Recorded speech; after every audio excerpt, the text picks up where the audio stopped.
De hecho, la Biblia te habla que tienes prenda de garantía salvífica.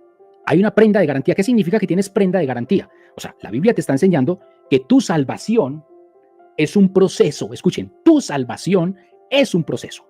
Tu salvación no es un estado inmediato. No, es un proceso. Eso lo enseña la Biblia. Entonces, si la Biblia enseña que tu salvación es un proceso, eso desmitifica y eso contradice de que si tú entonces te bautizaste ya eres salvo. No. Para mí el bautismo es valedero, escuchen, y es parte de ese plan salvífico y va incluido ahí.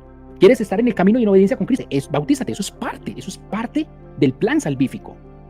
Pero repito, eso no te va a garantizar que tú te salves, jamás. Entonces, como tampoco es prenda ni garantía de salvación el bautismo, mucho menos va a ser prenda ni garantía de condenación el mismo bautismo.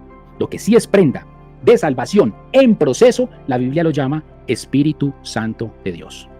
¿Cómo se recibe ese Espíritu Santo? ¿Cómo se llega a esa prenda del Espíritu Santo en nuestras vidas? A través de la fe. Más aún, no se ha culminado la salvación, aunque haya fe. Ya están comprendiendo, aún con la misma fe, no ha culminado el asunto soteriológico.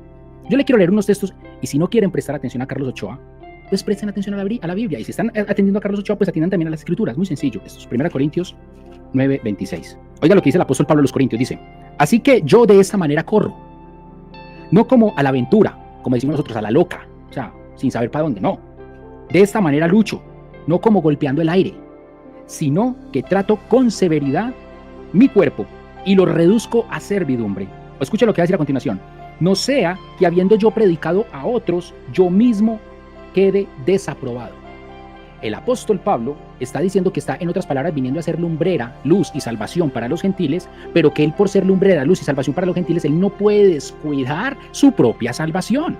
Entonces vemos que el apóstol está corroborando un proceso salvífico. Entonces, si ustedes creen que, no es que ya son salvos porque se bautizaron, no, tranquilos, ya se bautizaron, ya son salvos. Eso es parte del plan salvífico. Eso es parte de la sacramental y liturgia cristiana. Pero eso jamás es el portador de la salvación, jamás.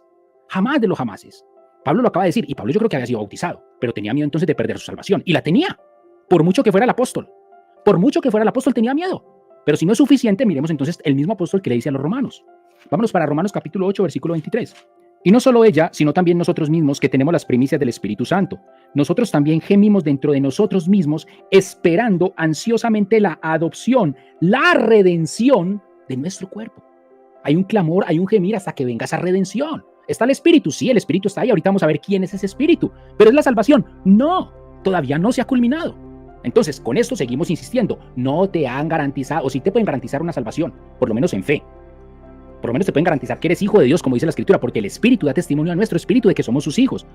Pero ese testimonio no te está diciendo que ya te salvaste, hagas lo que hagas, porque ya te bautizaste, entonces ya te vas para el cielo. Eso es mentira. O sea, si tú asumes la tesis de que el bautismo te salva, entonces, por ende, está diciendo de forma explícita que hagas lo que hagas, si te bautizaste, ya eres salvo. Esa es la consecuencia inmediata de creer tal cosa. Esa es la consecuencia inmediata. El solo hecho de que a ti te digan que si no te bautizaste, te condenas, eso ya es más diciente por sí mismo que cualquier cosa. Si a ti te condenan por el solo hecho de que no te bautizaste, ahora, el asunto del no bautismo no es necesariamente por temas de rebelión. El asunto del no bautismo no necesariamente es porque Carlos Ochoa, perdóneme, no le dio la gana de bautizarse, o porque aquel fulano no quiso porque dijo que eso no era necesario y ya. No, oiga, no estoy hablando de eso. El asunto del no bautismo es porque hay personas que quizás, y es muy normal y ha sucedido, que no alcanzaron un bautismo. Entonces, ¿qué hacemos con esas personas? ¿Para la cuarta paila del infierno entonces? No me salgan con eso. Con eso sí no voy yo. Y por eso digo, respeto a los que piensan eso, pero no comulgo con ellos como ellos no comulgan conmigo. Y ya, ahí muere el pollo. Pero garantía bíblica para esa tesis, no la veo. Garantía bíblica para condenar a alguien porque no alcanzó un bautismo, no lo veo. Por ningún lado. Nos lo dijo el apóstol Pablo en Corintios, nos lo dijo en Romanos. Ahora miramos también lo que nos dice en Efesios 1, 13 y 14. Presten atención a este texto que me parece hermoso. Escuchen. En él también vosotros, habiendo oído la palabra de verdad, escuchen, ¿qué pasó? ¿Oyeron la palabra de verdad? No están hablando de bautismo. El evangelio de vuestra salvación. ¿Cuál es la salvación? El evangelio. Y habiendo creído en él, oiga, la fe, habiendo creído en él, fuisteis sellados con el Espíritu Santo prometido. Si fuese realmente tan vital, un asunto soteriológico, como quien dice, si no te bautizas, te condenas, créanme, por sentido común, el más común de todos los sentidos, que Pablo no lo hubiera excluido acá. Pablo hubiera dicho, te bautizas porque eso es un tema totalmente para el cual tienes que recibir, para recibir el Espíritu Santo.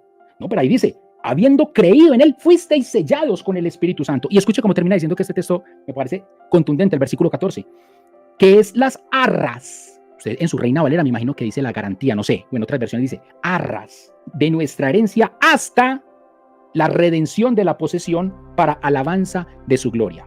¿Qué dijo el apóstol? Sencillo, el Espíritu Santo es la garantía que Dios te dio para que tú estés sellado y marcado como prenda de su propiedad hasta que Él venga por ti.